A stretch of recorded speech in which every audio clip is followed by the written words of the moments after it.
Hey, welcome to the Rain and Morale podcast. So, do you ever feel like screaming out in the office, on Zoom, or outside the school gates? For the love of God, come on, really? Then, if this is you and you're looking for an honest, fun, and frank podcast on life and business, then sit back and listen to me, Rain and Morale. I'll be bringing great people on the show to talk, share, and debate their life experiences and business challenges, keeping the show unpolished, but in a fun and unique British style, with sarcasm, tenacity, maybe a few swear words or tears. This podcast keeps it real, honest, raw, and removes the bullshit in the only way I know how, through authenticity and getting shit done. Think of it less like the Housewives of New York or Towie with the lipo and drama, and more like the house lives of the real world. I hope you'll take something away to be better informed, laugh, smile, or maybe even finally getting the confidence to shout, come on, really. So enjoy. Hi, welcome to the Rain and Morale pod show podcast. I am delighted to have Pritpal Surj with me here today. How are you? Yeah, good, thank you. How are you? Well, clearly you're doing a lot better than I am. I'm really well, thank you. I'm really well. Listen, for all the people out there listening today, I am super excited to have Prit with us today, who is an incredible employee of the Prince's Trust. So in introduction to Prit, he's been working with the Prince's Trust for about 4 years now. And I know you're working heavily with the youth to try and work with positive mentors to help them with their confidence and like longevity and sort of getting into the workplace. But if that isn't enough, one of the projects that I know you're working on is the Commonwealth Games, because the Prince's Trust obviously is an associate with the Commonwealth Games. I've just realised when we were chatting before that you literally live 10 minutes away from me. Around the corner. So it's absolutely brilliant. I can't believe it. And then obviously Prit is also very active with the LGBTQ kind of program within the Prince's Trust called Pulse, and also Prince's Trust Can. And it's all about connecting communities, societal changes, equality, inclusion, and all of those sorts of things. So I probably haven't done you enough justice, but and the reason why I wanted to bring Prit onto the podcast, I've been working with the Prince's Trust now for a similar amount of time, but I just volunteer a couple of hours, days a month, and I've absolutely loved doing it. So I just want to hear more about the Prince's Trust and hope that if there's someone listening, it will bring in more volunteers. Amazing. No, firstly, you're not just a volunteer, you're an amazing part of the team, which is always needed. Thank you very much. But seriously, you guys are doing it all day, every day. So Prit, please, if we take a step back, tell me a little bit more about why you ended up at the Prince's Trust. How did you end up there, and what, you know?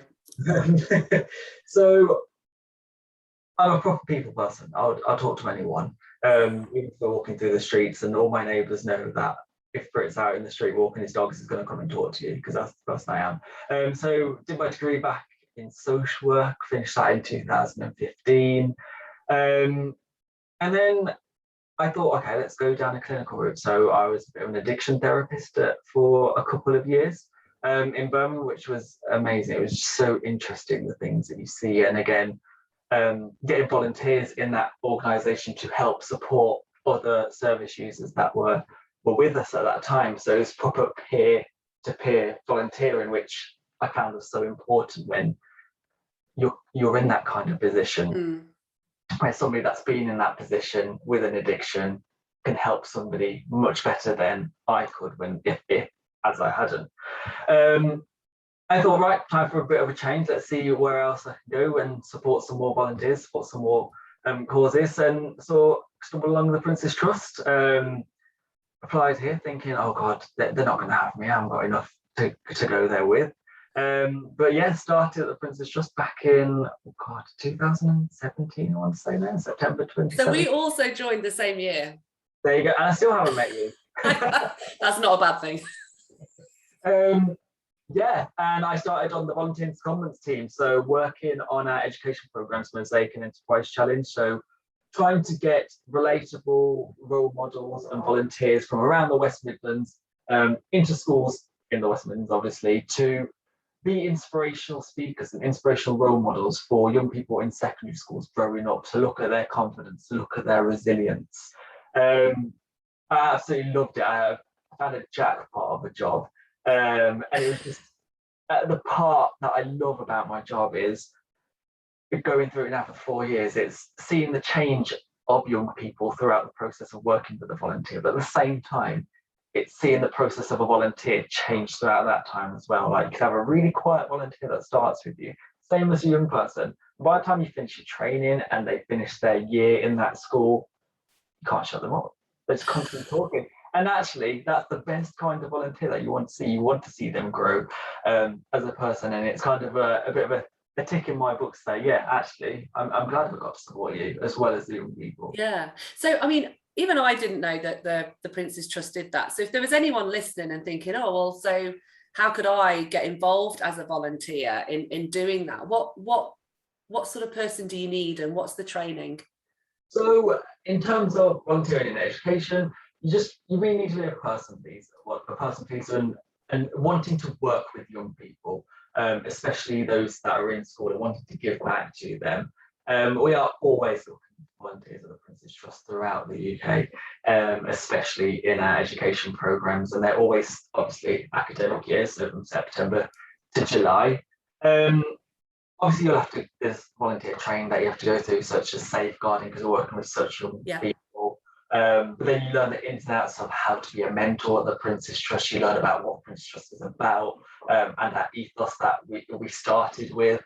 And then we fully DBS check you, run you through all the ins and outs, and do all your induction with you, and get you started hands-on with these young people in schools. And we have quite a few volunteers that come through to us, Rona, that say, I don't know if I can work with a young person in schools, and I don't know if I can do it. What if I'm not up? But actually, everybody messes up. Everybody does things. You're learning constantly every single day. So it's taking it all one step at a time. And that's why I love this job, is because I know that my mentors and my volunteers can come back to me and say, Prit, I need some advice on this, or I need your help planning something. Can you help me do it? To and fro with them, really. And I actually, just from what you just said there, on reflection, when I did my training, and we just sort of did 3 days training, there was a lot of nervousness about between the volunteers about what if they don't want to talk to us, and what if they don't want to connect, and all of these sorts of things. And actually, I can hand on my heart say any of those fears just have not come to fruition at all. And I've been blessed with some amazing young people, and it's not been easy for them, but no, I think those fears that you have in training just I can imagine very rarely come to fruition. No, totally. But it's nice as well, because you see it's a bit of to and fro with the young people. The young people learn off the elderly mentors. Well, I say elderly. Elderly? The adults, that's not what I meant. Okay, podcast is ending now. You've literally just called me elderly. I'm only 44. Doing my old, aren't I? Doing my own grave. But no, so those in school learn from obviously those that are over 18 that have had that life experience. And of course. Share their experience. But actually, those adults Thank you. Those adults will learn from the young people as well about what the new trend is, or what the young people are talking about these days, and what these slogans and slangs are. Well, for example, I've got a mentor. He's in his late 60s now, he's retired, and he absolutely loves going to schools. Every time he goes, he learns something different from these young people, and he can go back. He knows how to do something better with technology. He knows about the latest songs, crazes that are going on. But these young people have also left learning about what confidence takes, what his job used to be, and how he used to work, and how that dedication has got him to where he is now. And I think that's the most crucial thing that I feel like we lack a lot. We don't know that whole rounded picture, which is very important. Yeah, and I think when we've seen examples of where we put animals and young children into old people's homes, and the benefit that brings to the kids and also that older generation, we know it works. Yes, of course, there's those nervousnesses about, I can't even imagine going into secondary school now. I think I'm going to get my head flushed down the toilet, or, you know, heckled and whatever. But again, I have to reiterate for anyone listening that the learnings that I get from my young adults, I've absolutely adored. You know, will keep me on my toes. I might always learn something from them. Absolutely. And I always tell my volunteers and mentors is you're their mum and dad, you're not their teacher, you're somebody totally random that's going into their classroom. So yeah, they might have reservations, but actually, once you get through to them, they're going to ask you so many appropriate questions. How do you earn? Where do you live? What car do you drive? Everything. But that's just them picking at you to try and see if they can become that friend with you. Just be inquisitive. But then you should ask them the same. Obviously, not how much they earn and not where they live and how they drive, but ask them things about their personality. What do they like doing? What are their interests? If you've got a common interest with a young person, stick to it. Even if they start talking to you about football and you haven't got the foggiest about football, just try. Start talking to them and you'll get a lot more out of them. Yeah, or at least pretend that you're trying and admit that you're trying, but you know nothing about football, or they'll annihilate you within a second. But yeah, no, absolutely. And I think I also, I guess I didn't realise that. Do all schools do this? How does the Prince's Trust approach schools? Is it certain schools? Do schools approach you? How does that work? So it's a bit of both.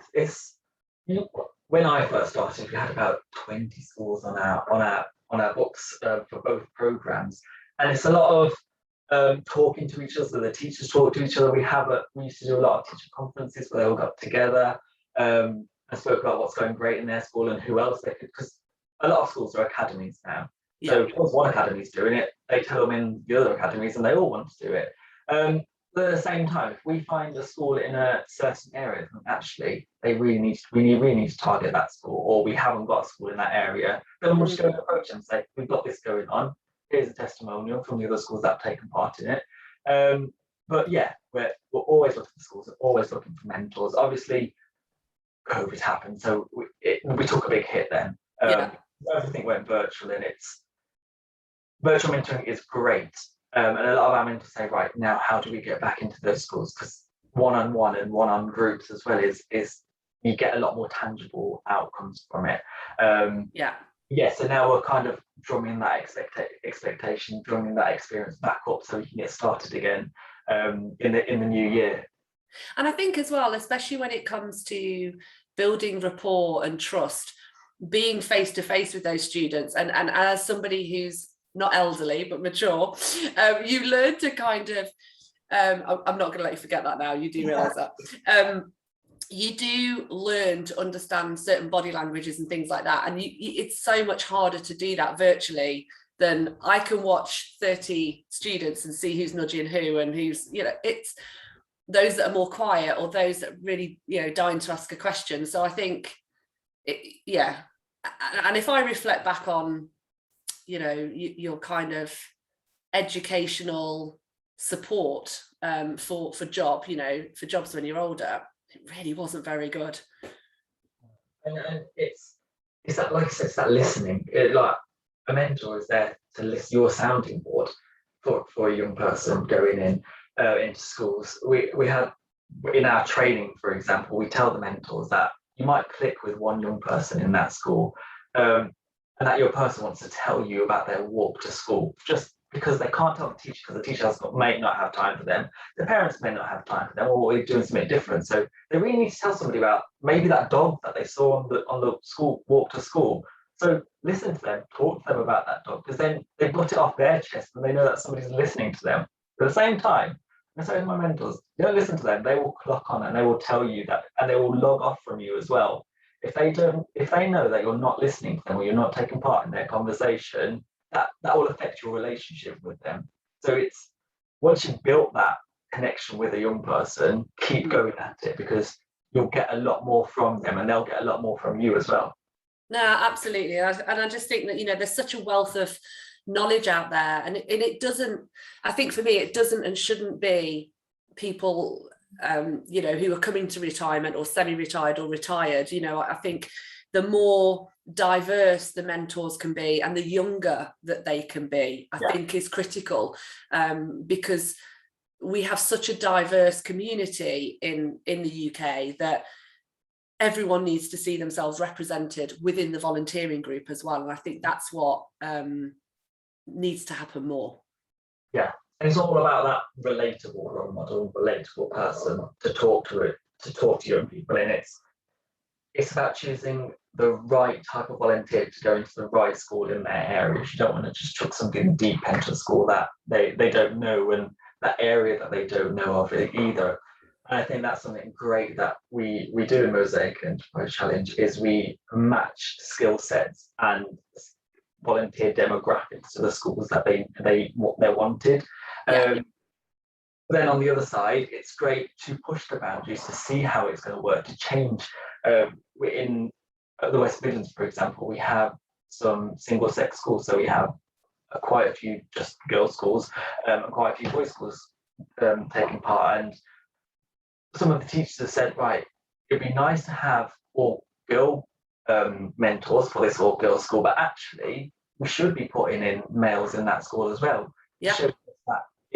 You need to have that understanding of a different way, and you need to understand that the other sex that you don't see in your schools, for example, have a benefit to play. And the same in the boys' school, putting in male mentors is so important, but then at the same time, they need to see females in a different light that they might not have seen. And that's where it's relatable as well, because a male in a female school might not be relatable, but actually they might be doing a job that one of these young females want to do later on in life. So that's where there's relatability on so many different levels. Yeah, and I totally agree. I think, the world is what is it, 51% female and 49 male. So exactly, that's how it should be represented, and we can't have one without the other. And it's about that kind of equality. Coming on a little bit to, I guess, what you're doing with the Olympic Games and Birmingham 2022. So obviously this becomes more of a regional passion than it does nationally, but look, it's coming, it's happening next year. How are the Prince's Trust getting involved, and what are you doing? So the Commonwealth Games, not Olympic. Oh, sorry. It's right, man, don't worry. Do you know what? It wasn't that long ago. It was like 2019 and COVID was just around the corner, and now it's nearly 2022. And I'm like, what's happened? Commonwealth Games. What are we doing? We've got a lot going on over the next 12 to 18 months in run up to the Commonwealth Games, actually. It started back in 2019. We had a big kind of sit down and said, right, the games are coming to us. The Prince's Trust is a Commonwealth charity. Prince Charles is head of our charity. His Royal Highness Prince Charles, I should say that. He's head of our charity. He's head of that. You didn't call him Charlie, so it's okay. Yeah, exactly. What are we going to do? How are we going to show that Prince's Trust is in Birmingham and is the largest youth charity in the UK? How are we going to make this happen? So we set up some great partnerships with the Commonwealth Games Federation, and we've got a great partnership now with Commonwealth Sports Foundation, the British Council, BFREAKS and the Duke of Edinburgh. Brilliant. Who we've created a Commonwealth Games project for Birmingham, which I'm currently leading. So as part of it, I really wanted the youth voice to be present at the games, because games come and go, and there's always a specific type of young person or specific type of young people that are always present in them games, and you always have the unheard young people. So that's who I'm trying to capture now, is these young people that may never ever have a chance to even go and see the games. They know it's taking part, but to get them to be proactive, basically. Right. So we have set up 3 youth summits, so 3 youth conferences around the games, and it's open for young people throughout the Commonwealth to take part. And between us and the British Council, we did a bit of a scoping session before we started this project to see what the important topics were around the Commonwealth. So we did some intercultural series talks, and the 3 topics that kept coming up were education, sustainable development, and intercultural relations. So, well, great, that's what we're going to base our youth summits on. So the first Brilliant. was on education back in June. The second youth summit is on sustainable development, and that's in November this year. And the third youth summit is on intercultural relations in April 22. Amazing. All of these summits, we wanted to create a manifesto and a document to hand over to Commonwealth Sports Foundation, saying this is all the data and analysis and insight that we found from young people across the Commonwealth on these three topics, as well as on sports around them topics. This is what they want.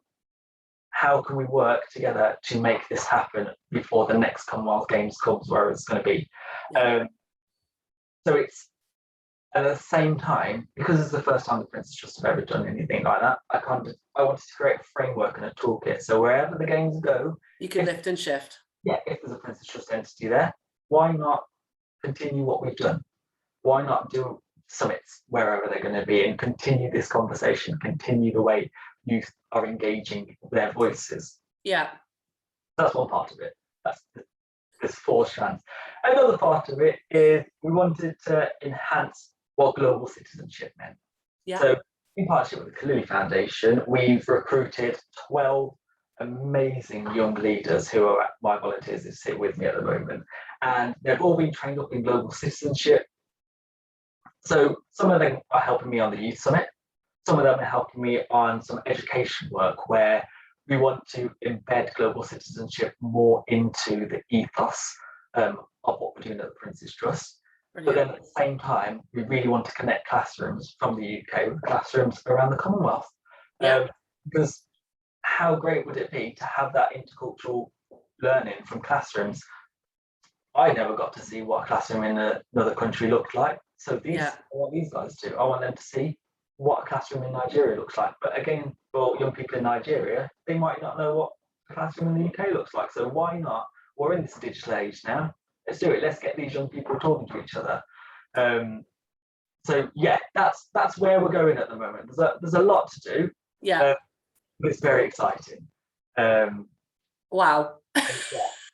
We'll leave that legacy, because that word legacies, it always happens after a game or after a big event, but it does. It actually mean how much is it actually going to benefit these young people? So the work that we're doing will benefit them for years to come as we're planting it. And actually, you talk about a legacy to lift and shift for other Commonwealth Games or other Prince's Trust enterprises, but actually for anyone dealing in youth and education, it can lift and shift that, find that common voices and make it more impactful. So it actually doesn't surprise me about those topics, which makes the Sustainable Development Goals even more spot on in terms of those sorts of areas. So tell me a little bit more then about the Prince's Trust and Pulse, and how, what your involvement is and what that means to the Prince's Trust. Yeah, so at the Trust we've got quite a few groups for staff members to join. I always think about it as like a society at university, like we've got great causes to work. So the Pulse is the Prince's Trust LGBTQ plus network with so many staff from around the country talking about what is important to people who are LGBTQ and who aren't. So we have allies and we have members as part of this Pulse network. And we have annual conferences to talk about what's going on in that area at the moment. We attend Pride marches throughout the UK, showcasing the Prince's Trust and our network. And it's just so important to have that area in a place of work that you can go and feel comfortable in. You can go and talk about topics. Because a lot of companies don't. No. And I think that's the way we should be going forward, to be more inclusive, to show staff members actually this is a great place to work, because you have got a voice in this organisation. You can go and raise what you need to. And the same goes with the PT Cancer Cultural Awareness Network we're also part of. It gives you a space to share your culture and share to everybody that you're working with about what's going on in your culture. And I always say it's like an RE lesson, but an RE lesson for adults, because you're all learning so many different things in a really fun way. But we have so many other networks. So we've got Princess Trust Dawn, which is the Disability Awareness Network, and Right. which is the Gender Equality Network, which is it's great. It's just great to talk to people, and at the same time, you're meeting people from so many corners of the UK that you'd never get to talk to. Yeah. And you're all on the same level playing field. I think we're talking to directors about this issue, we're talking to volunteers about this issue. You're all together at the same point. So my part of it is, how now can I put my young leaders into these networks to showcase the youth voice that we're working with at the moment. Yeah, and I think, you know what, I think, you know, it's my hope, whether I'll still be alive or not at that point, that we don't need these separate groups. It just becomes part of the cultural DNA, as is finance, commercial, marketing, supply chain. It just becomes, it's not that it's not talked about, but it's just there, and we don't need these separate groups. And I'm so passionate that the more we educate our children and our young people, that they will start to not tolerate probably what's been hidden behind closed doors. And, you know, there's generations now growing up who are just used to people who are gay getting married, or transgender, or watching, you know, RuPaul's Drag Queen. I mean, whatever it might be, and it just becomes part of the TV that they watch. You know, I certainly would never have seen anything like that as a young girl. So, but you know, that gives me a lot of hope. I think for the future. And I'm glad we're talking about it now, because as you said, 20 years ago, nobody talked about this kind of stuff. How many companies had these kind of areas that you could be open in? So now, like you said, hopefully it does happen in our generation and it changes again, but we've got here so quickly already. So who knows what's going to happen in the next 20 years or so. Yeah, but I guess equally as well, it's knowing that we live in a country that is diverse and more open. I'm not, you know, equally naive enough to know that isn't the same in many other cultures, countries, religions. There's a long way to go, but I think, you know, education of children is really, really important to me, and I think the more that we can show them. I love the way you talked about RE, often the most unpopular topic at school, the most boring, but if you look at it as, and rebrand it effectively as, the cultural differences around the world, the foods, the music, the kind of the ways of life and all of that, and suddenly that becomes more travel and, you know, geography and all of that sort of stuff. I think sometimes we probably just miss a trick in how we package it. Yeah, totally. And it's the same with history. Like, all these unpopular subjects at school now become popular. I shouldn't really say unpopular subjects at school, but we love.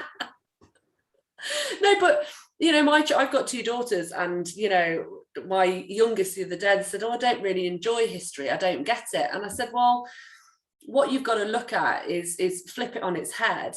Think of all those things that have happened, all the mistakes, all the amazing stuff that has given you an opportunity to be where you are today. What could you take from that?" And again, I think that probably comes more to the way education is done in the UK. That's not obviously for us to debate on this call, but I think it is a challenge in terms of engagement, because you see it, you must see it all the time. When kids are engaged and they're passionate about something, oh my God, it's just infectious. Totally. If you're on that topic and you're doing something really proactive with them, they're there. They'll give you everything you need. If you're standing there with your PowerPoint presentation, talking to them about something that they don't want to know about, it's quiet and it's quite embarrassing. So that's why we always sit with our mentors and say, right, let's make these sessions as interactive as you can. Let's get them up, let's get them moving, let's get them doing things. Even if it's a Monday morning and they don't want to do it, they will, because it's something totally different from their learning. Yeah. And you're bringing that fun. And every time I talk to my teachers at the schools, they're always like, the kids are always waiting for that next lesson. They're always passing us in the corridors saying, "Miss, when are their mentors coming in from the Princess Trust again?" So you leave space for yourself in the schools, which is absolutely amazing. Yeah, and it's one of those things that, I mean, I speak to many incredible people like yourself, and I just wish that it wasn't so that we had to sort of fundraise and volunteer, and that these roles were put as important as, you know, the role of a politician within each community, and the importance of it constantly, you know, sort of NGOs fighting for funds and volunteers, because we could have such an incredibly vibrant and much happier world, I think. Totally. But again, being at the Prince Trust, we couldn't do this without volunteers. We couldn't do all of the work that we do without volunteers. For example, for you, working with that enterprise young people, we couldn't support them as much as we could without you being there to give them that helping hand and give them your expertise along the way. So it's so valuable, the experience that our volunteers bring to us. And again, as a staff member, the amount of stuff I've learned from volunteers, it's amazing. Like, I have a core group of volunteers that I always call up to say, can you help? And they know that when I call them, I'm asking for something. They've probably got do not answer in their phone as my name, but it's nice to go to my volunteers and say, actually, I need your help. Can you just talk me through X, Y, and Z? Or could you help me on this project? Or help me build something that I need to do for young people? And it's nice to know that you've got that community. Yeah. And to thrive. And again, giving back to my volunteers, say, you know what, thank you. Like, without you, I couldn't have been able to do what I needed to do. So there's always that incentive kind of thing at the end of it. Like, I will always be there for my volunteers, how they're there for me. But I think if we can get every young person to have the same equal opportunities to education, but having this kind of, every single person, I think, needs a mentor personally, because if you just had that someone that you can go to and go, 5 minutes, just run through me with this, or do you know someone here, or, you know, that paying it forward, again, is really infectious, and it is a great feeling to be able to do it. God knows what my young adults think of me. They probably, you know, there'd be a few expletives on the podcast, but you know what, if they take one thing away, or you bring them back from feeling really quite down and low that particular day, that's all that matters, isn't it, really? And it's not a bad thing to have a mentor. Like, I always thought, as a member of staff and an adult, actually, I don't ever need a mentor. I'm fine. I can handle this myself. Until I found out in one of my roles that one of my directors had a mentor. I was like, what? You're an adult, older than me, and I can't believe somebody so in that role has got a mentor supporting them. And like, because you would never think that somebody that high up would need one. A lot of hundreds of CEOs around the UK have mentors and have somebody that they can go and talk to. Yeah. And I thought, actually, I want one. Like, everybody should have somebody as a sounding board that they can go to. And somebody that's not a friend and not family member, somebody outside their circle that they can go and ask questions. I think I might have this stat slightly wrong, but something like 71% of the Fortune 500 companies all offer and have mentoring, coaching sort of programs. Because I think I do believe that. I think whoever you are, and probably the higher up you go the ladder, the more lonely you become, and you feel more exposed. So I'm a firm believer of, if we can start mentoring young, and those young adults leave school and go, I want to carry that on, or have a buddy or someone I can kind of just WhatsApp or, you know, Zoom in every now and again, I think it will do everyone's mental health the world of good. I think, again, I always think that, wouldn't it be nice to have a young person as a mentor? I'd love to go to a young person and say, what do you think I should do now? Because they've got something completely different to what you would have thought at, and maybe it's completely more creative. Which is, again, why we should always get a young person's opinion in the way we're going to do it, because they're going to be the next, whatever they're going to be, they're going to be the next people owning these big businesses and X, Y, and Z. So we need to get them to start doing creative for us. And how valued it makes them feel. I know sometimes when I'm having a really tough gig, I will ask my 8-year-old and 12-year-old, I go, this has happened, what should I do? And some of their answers are brutal, but brilliant, like literally brilliant. And I remember there was a company, I can't remember the name of it, it was a very well-known tech company, and they employed a silent board of directors. I think there was 10 of them, and they were all aged between 11 and 18. Wow. Specifically because the people running the business effectively were all white, middle-class male. And so, yeah, and I just thought, well, you know what? It's a shame they're not actually employed, but it's a start. What a great way to bring in that diverse thinking. And if you're going to be selling something to young people or delivering tech, and everyone's over 55, you've probably got a bit of a problem. Exactly. And they're the most critical young people as well. They give you their honest answer. Yeah. Honestly, never take a young person shopping, because if you like something and they don't like it, like, you're in trouble. Yeah. So it's nice. It's nice to have that refreshing kind of, right, okay, I've got to do something different now, got to make it fun. Yeah. And it's also about how we, you know, what happens to a young person as they're coming through education, and their brutal honesty and rawness that somehow stops as they get older and they get into this political corporate world, and suddenly all of those things get quashed. But again, another topic for another time. Listen, Prit, it's been absolute pleasure to speak to you. I'm delighted myself to learn more about the other areas of the Prince's Trust. And I hope for anybody listening out there, if you're interested in volunteering, be it for the programme in schools or the enterprise volunteering such as I do, feel free to message me on the YouTube channel, or reach out to me, and I can certainly put you in touch with Prit. So thank you so much for everything you do, and it's been an absolute pleasure to have you.